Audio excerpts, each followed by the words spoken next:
Be me anon, 28 years old, working as a realtor for coming up on 2 years before real estate. I bounced between a couple of jobs that went absolutely nowhere, spent almost a year doing warehouse work right out of school, then did door-to-door sales for a company that sold home security systems. Not glamorous, not even close, but it taught me one genuinely useful thing: how to read people fast and know when to talk and when to shut up. A friend of mine got his real estate license around that time and kept telling me I should try. It said the communication stuff was half the job, and I already had that. I thought about it for a while, then just decided to do it. Took the prep course over about 6 weeks, studied for the exam, failed the math section. The first time sat for it again 2 months later, and found a small local brokerage willing to take on new agents, 8 or 9 agents total, nothing fancy. Not one of the big national brands, just a place that had been operating for over a decade and had a decent reputation. The guy who ran it sat me down on my first day and told me exactly what to expect. Said most new agents quit in the first year because they underestimate how long it takes to build a client base from nothing said. I'd probably make very little for the first 12 months and needed to be at peace with that. I said I was at peace with it. I had some savings, kept my expenses low, drove a beat-up Honda that made a grinding noise when the heat was running, rented a 1-bedroom apartment that was fine, clean, nothing remarkable. I cooked most of my own meals, didn't go out much, didn't need to. I was not interested in impressing anyone. I just wanted to build something that would eventually be worth having.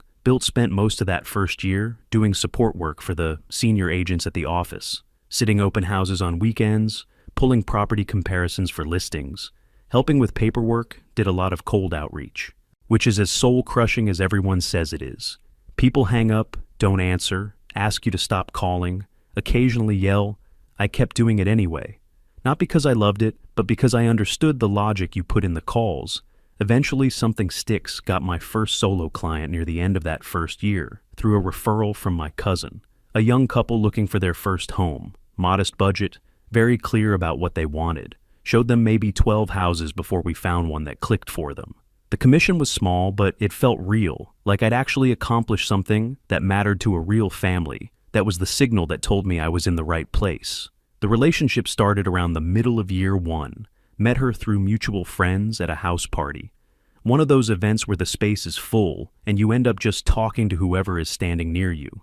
She came over and introduced herself and started talking. Almost immediately said she was still annoyed about a meeting she'd had that week, where she felt her ideas were ignored by a male colleague. I said that sounded frustrating. She kept going, gave me the full version of it. I listened, asked a couple of questions, nodded in the right places. She had energy, was clearly smart, and wasn't boring after the work story. She asked what I did. I told her. She said she found real estate interesting because it sits at the intersection of human psychology and market forces. I said, yeah, that's kind of true. She laughed and said, I didn't seem like someone who thought about it in those terms. I said I thought about it, just not in those exact words. We talked for most of that evening, exchanged numbers, texted over the next few days, went out for drinks by our 4th or 5th time hanging out. We were basically a couple. She managed content for a small company, handled their social media accounts, wrote copy, ran some ad campaigns, good at the organizational side of things, from what I could tell. But I got the sense early on that the actual content she made for them bored her. What she cared about was her own personal page. She had an account where she posted about feminism, gender dynamics, systemic issues. Not a massive platform, but a few thousand followers who engaged seriously with what she wrote. Long captions, research-heavy posts, serious topics. She treated it like a project she cared about, more than her actual job. She'd spend evenings writing and rewriting things for that page while the company content was done in an hour. I didn't have strong feelings about the subject matter. I knew the general landscape of those conversations just from existing online, but wasn't particularly invested when she brought things up. I'd listen, ask something to show I was paying attention, not push back, seemed like the right call. Early on, she was good company in other ways too. We'd cook together, watch things, take long drives on weekends. She was funny when she was relaxed, which was genuinely often in those first months. The other times she was processing something that bothered her, something at work, something she'd read, some interaction that hadn't gone the right way. I didn't mind it.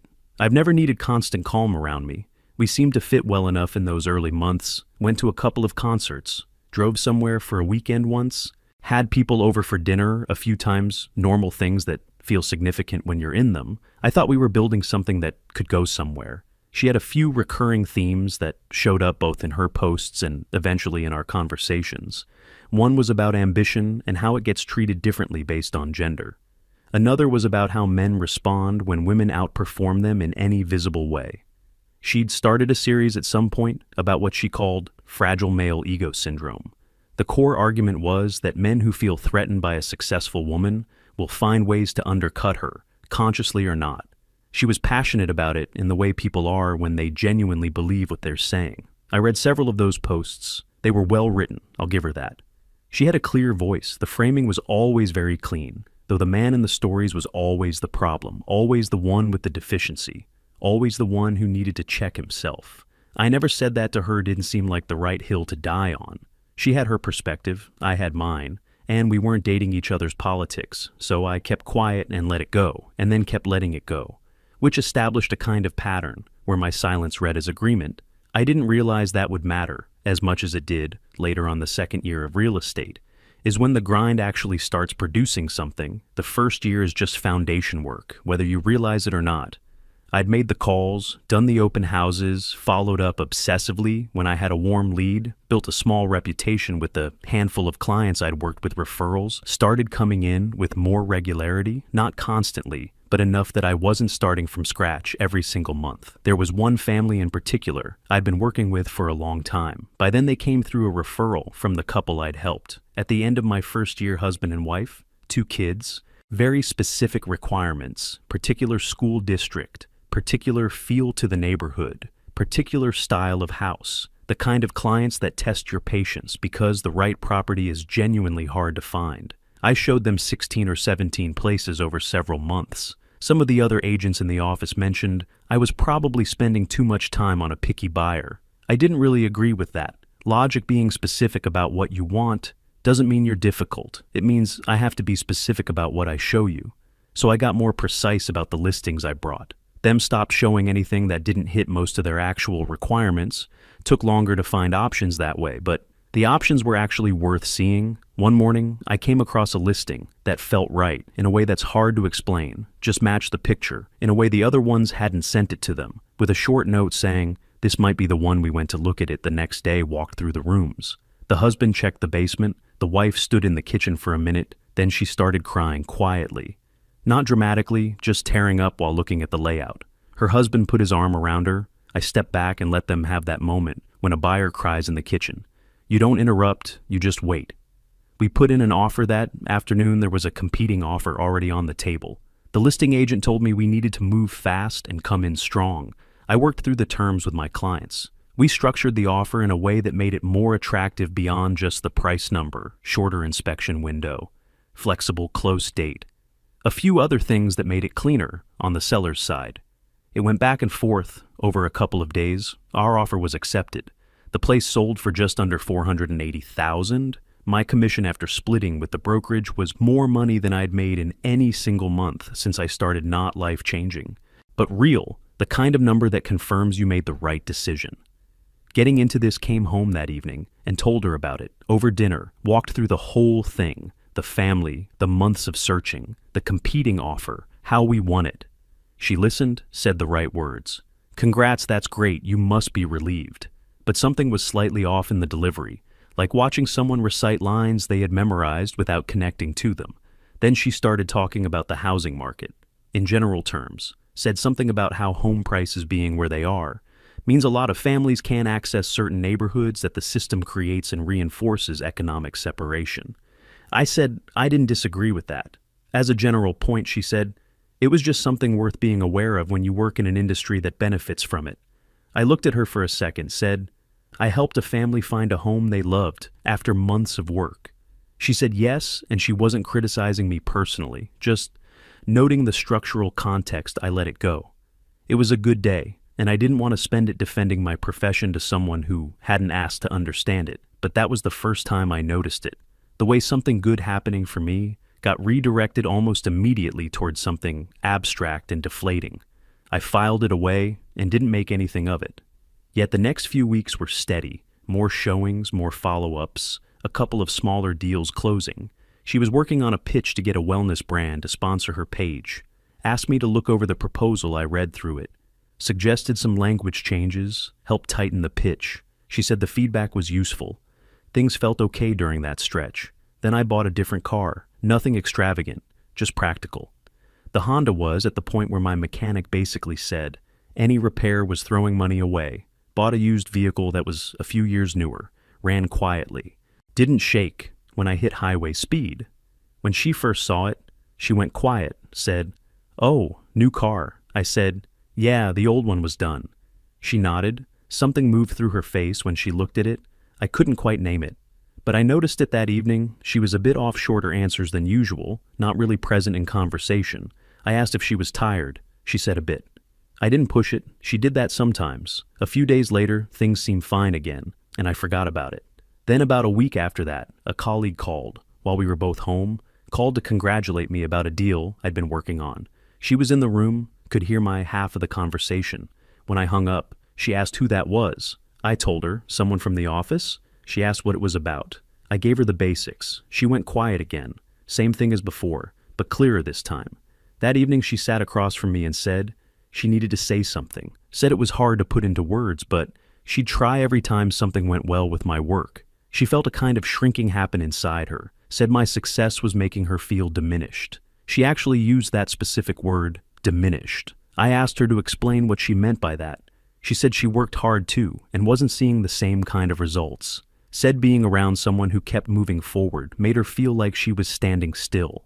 I said I understood and was sorry.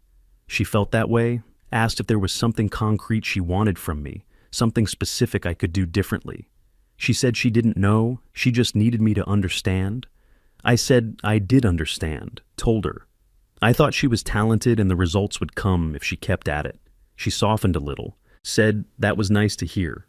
We moved on from it, but I sat with that conversation for a long time afterward.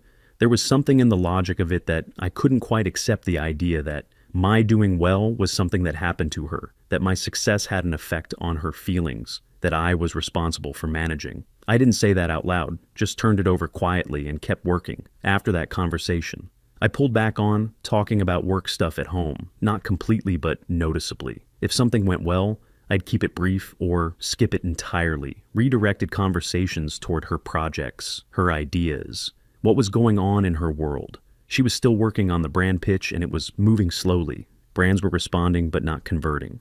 She was getting quietly frustrated about it. I listened when she brought it up, offered thoughts when she asked, tried to be actually useful.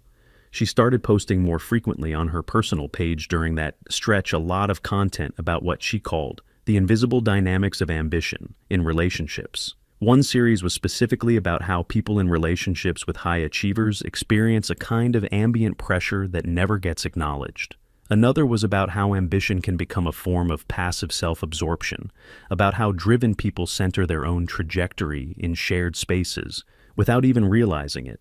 She didn't tag me or reference our relationship explicitly, but I read every post and the framing wasn't hard to follow. I said nothing about it, didn't want to be the person who polices what his girlfriend posts about. So I stayed quiet and went back to work. Around that same time, I started paying serious attention to the commercial side of the business. There was a broker at the firm who had been doing commercial properties for most of his career: office buildings, retail spaces, light industrial, mid-sized developments.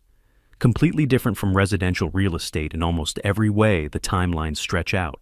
The due diligence is more involved. The clients are businesses and investors, not families. The commissions on a successful commercial deal can be 3 or 4 times what you'd see on a residential transaction of comparable work. He'd been watching how I operated for a while, started occasionally bringing me into conversations. Not in any formal capacity, more like, sit in on this call with me or come take a look at this building. You should know what you're seeing. I paid attention every time, started reading about commercial real estate, on my own, outside of work, different valuation methods, cap rates, lease structures, how to analyze a building as a financial asset, rather than just a location.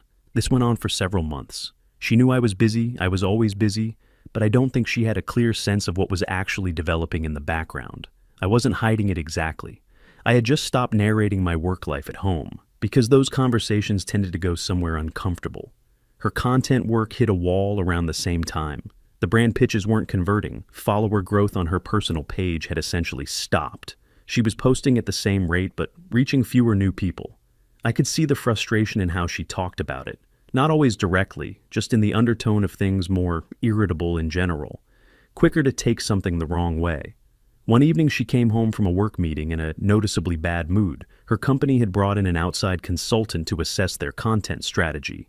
He'd basically said that a significant portion of what she'd been doing wasn't producing results. Not harshly, apparently, just factually, she was upset about it. Said he had no understanding of what she was actually trying to do, that he was only looking at metrics. I listened, said, "That sounds frustrating." Then she asked what I actually thought. I made the mistake of saying that sometimes the metric view is worth taking seriously, even if it feels reductive. She looked at me, asked if I was taking his side. I said I wasn't taking anyone's side. I was saying data can be useful information. She said I sounded like every person who thinks success can be reduced to a number. I said I didn't think that. She said it felt like I did.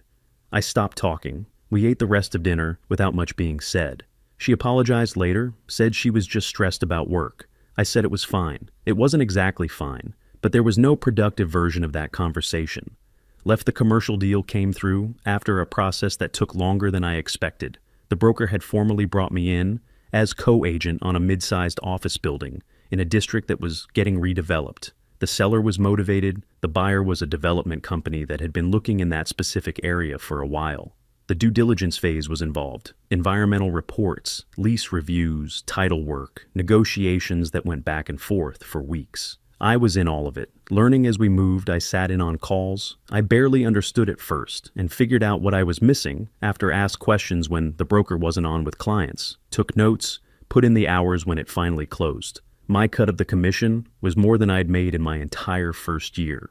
Combined, I want to be precise about what I'm describing here. I'm not trying to paint myself as someone who got rich fast. Commercial transactions just involve larger numbers, and the commission scale accordingly. The work is also genuinely more complex, so it's not like it came out of nowhere. I sat with the news for a couple of days before saying anything at home, thought about how the conversation would go, eventually told her over dinner. Kept it simple, said a commercial deal closed and it went, well, she put her fork down and asked how. Well, I told her, the rough number. She looked at the table for a moment, then said, "It was interesting how selling office buildings to developers paid more than most work that actually touched people's lives." I asked what she meant by work that touched people's lives. She said work that served people directly rather than serving capital. I said companies employ people, and needing a functional place to operate is part of how that works. She said that was a particular way of looking at it. I said it wasn't particularly particular. It was just what I did. She went back to eating. I went back to eating. Not much else got said. A week or two after that, she found out about a dinner event the brokerage had put together for the commercial team. A restaurant, some of the agents, a couple of developer clients we'd worked with. I hadn't mentioned it to her because I had started treating work things as work things. She saw a photo that a colleague had posted and came and showed me. Her phone asked why I hadn't said I was going to something like that. I explained what it was, who was there, that it was a client dinner. She said the issue wasn't what the dinner was. Said the issue was that I seemed to have an entire professional world that she wasn't part of and didn't know about. I said she had her professional world too that I wasn't part of. She said that was different because her work didn't generate its own separate social life. That excluded me. I said this wasn't a social event. It was clients. She said the distinction didn't really matter. What mattered was she found out from a photo. I said I'd mention it next time. She said okay. I said okay. I knew it wasn't really about the dinner. There was a party at a friend's place not long after that group of people we both knew. Outdoor setting. Someone grilled. The usual kind of casual gathering. One of the guys there had been thinking about buying property for a while. He started asking me questions about how the market worked in our area. I answered what he asked. His girlfriend had a follow-up question about timing. I answered that too. Then someone else at the table joined in. It became one of those conversations that finds its own momentum. I wasn't putting on a performance. I was just talking about something. I actually knew when people asked. At some point I looked over and noticed she had stepped back from the group, slightly arms folded, not contributing, face doing something. I recognized I didn't stop the conversation to address it, kept going, answered what people brought up later. Someone turned to her and asked something about her content work.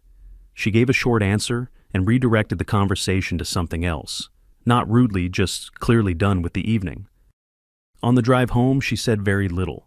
I asked how she felt about the night. She said it was fine. I said she seemed a bit disengaged toward the end. She said it's hard to stay engaged when a conversation stops being a conversation and becomes a consultation with one person. I said I didn't arrange for that to happen. Someone asked me something, and other people got interested. She said it always goes that way. I said I wasn't sure what I was supposed to do differently, not answer when people asked me things. She said she didn't have an answer for that. She just knew it didn't feel good. I didn't say anything else. We drove the rest of the way home without talking. The days after that had a specific kind of tension to them. Not a fight, not anything dramatic. Just everything slightly loaded. I'd say something normal and catch something in her expression. She'd respond and then go quiet. I started dreading the evenings in a way I'd never done before, in a relationship. She posted something around that time about the emotional weight of being with someone who doesn't recognize how much space they occupy. Didn't name me, didn't need to. I read it said nothing about it. Things continued like that for a while. She was still working on her content, still pitching, still frustrated at the plateau. I was working more than I had at any point since starting the commercial broker, and I had been having increasingly serious conversations about going independent together. The structure we kept coming back to was simple. He had the reputation and the relationships built over decades. I had the capacity and the drive to run something, day to day. He wanted to scale back eventually, not disappear, just operate at a different pace. The idea was he'd be a partner and advisor while I handled the operations I was running numbers on my own. Thinking about it carefully, talking to a couple of people in the industry who I trusted I didn't tell her any of this, not because I was hiding it. I had just stopped expecting those conversations to be ones I wanted to have. The fight that ended. Things happened on a regular weeknight. Nothing led up to it that day, or at least nothing unusual. She came home, set her things down, said she needed to talk. I said okay. She sat across from me and said she'd been doing a lot of thinking, said she cared about me, but the relationship had become something that felt like it was actively working against her. Said watching me build what I was building made her feel like she was losing ground on her own life. Then she said she needed me to slow down. I asked what that looked like in practice. She said fewer clients, less availability, stepping back from the commercial work for a while so that things could feel more even between us. I looked at her for a long moment, asked if she was seriously asking me to do less in my career so she could feel better about her results. She said it wasn't about doing less, it was about creating balance in the relationship. I said taking fewer clients and closing fewer deals was literally doing less. By definition, she said, I was being reductive. I said I was being accurate. She said I wasn't hearing what she was really saying. I said I heard exactly what she was saying, and I didn't agree with it. She said I was choosing ambition over the relationship. I said I wasn't choosing anything over anything. I was just not willing to deliberately underperform to manage her comfort level. She said that was a cold way to put it. I said I didn't mean it coldly. I meant it literally. She said what I was really communicating was that her feelings didn't matter to me. I said that wasn't what I said. She said it was what I meant. I said she couldn't tell me what I meant better than I could.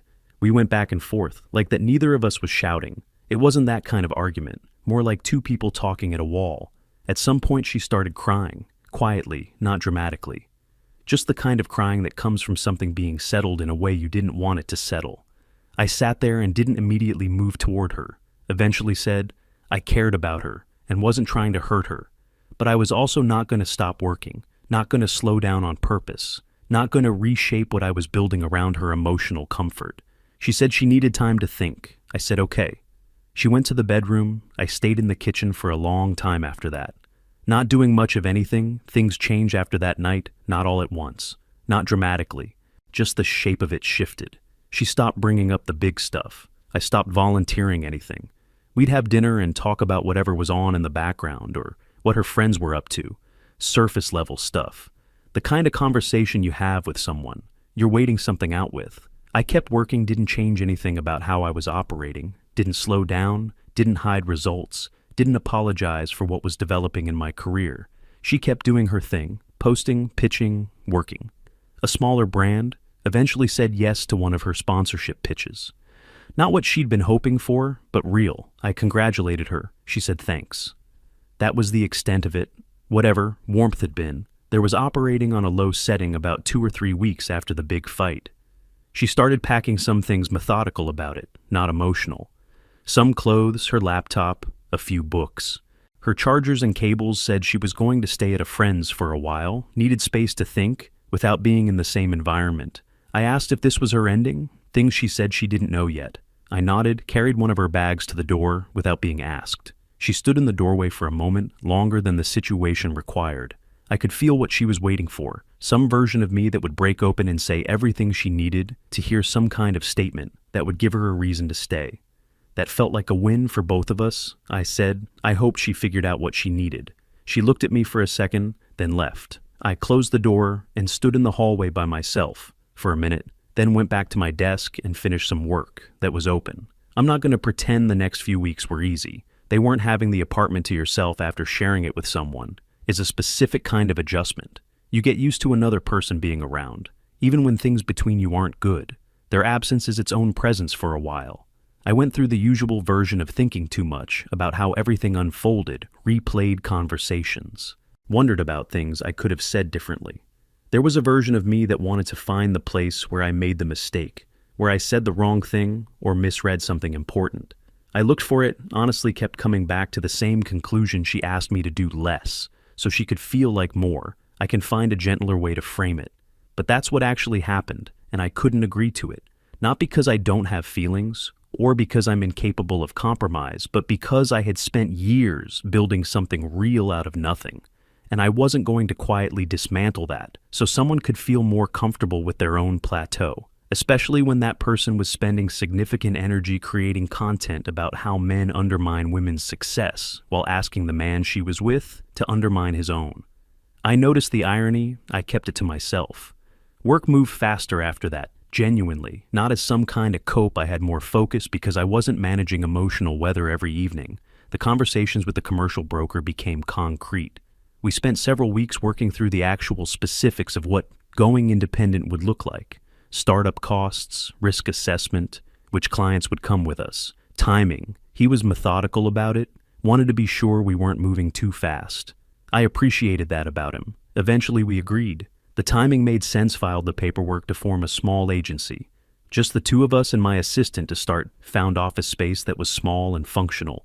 Not impressive, just real, a place to work from. That was ours.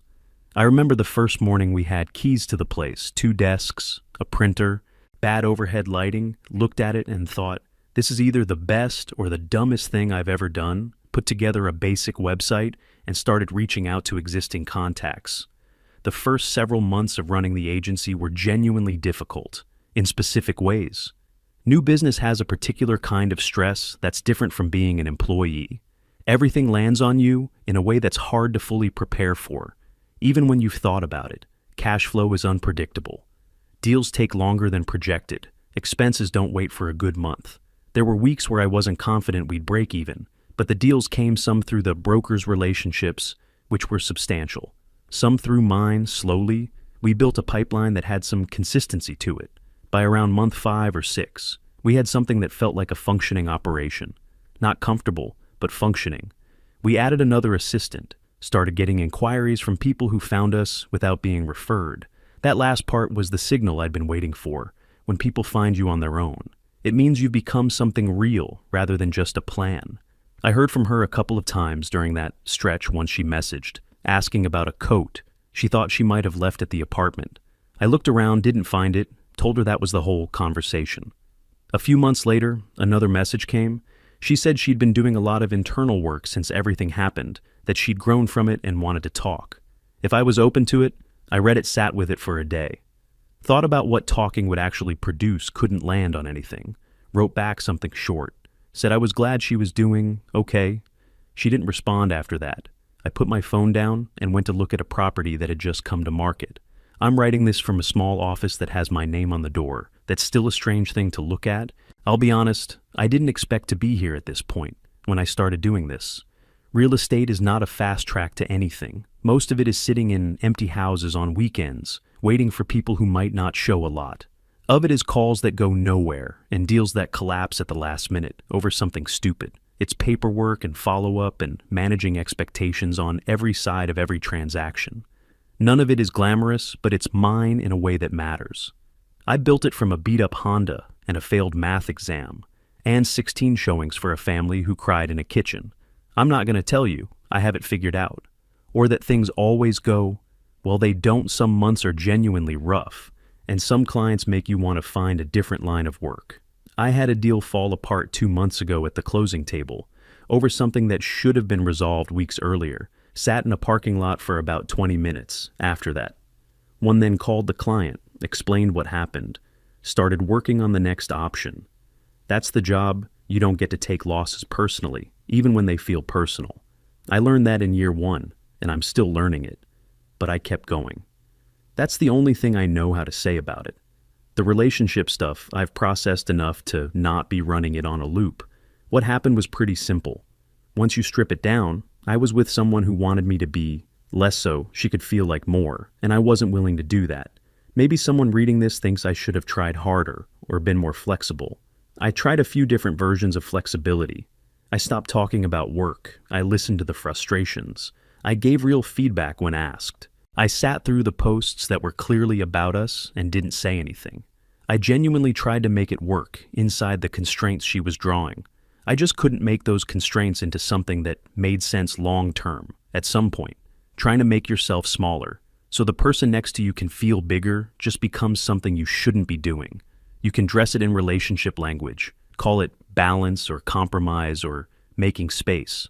But when someone is asking you to close fewer deals and take fewer clients so they feel less behind, that's not a relationship request. That's something else. And I wasn't the right person to give her that. So she left, or we ended, however you want to call it. And I kept working, woke up the next day and kept working. That's the whole thing.